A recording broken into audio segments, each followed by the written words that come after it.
Imagine having to deploy twice to serve your country, years apart in two different conflicts. That's what happened to Army veteran Larry Kuhl. After his initial service during the Vietnam War, he was called on again years later to go across the country during Desert Storm.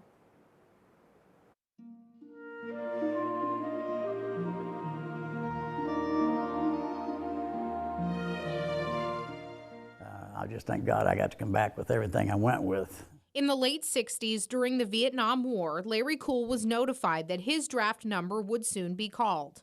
Went down, and I was called in, and they said, you know your number's coming up to be drafted. He said, well, we can give you a deal. If you take a third year, then you can pick where you want to go. So I'm young, I didn't know.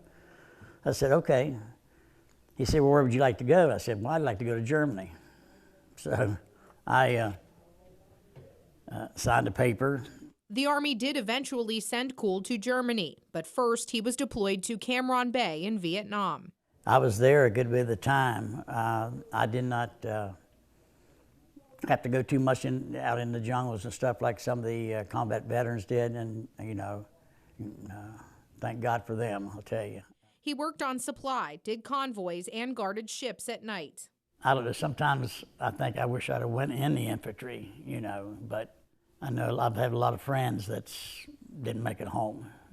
They did get the infantry.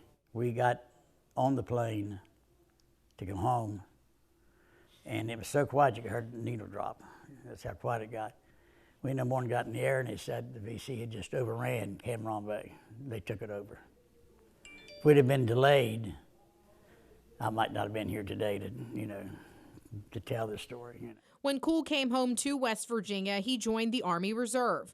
Years later, he moved to the Ohio Valley and became part of the National Guard. That's when he got word his unit was deploying. Well, they called my name because we had to do some crazy training.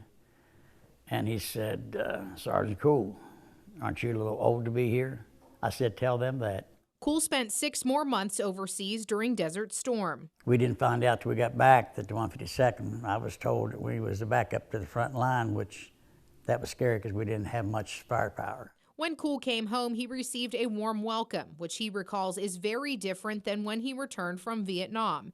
He finally decided to retire as a sergeant. I wouldn't change it. I'd have done it. I'll do it again if I had to. I'll defend this country if I have to today.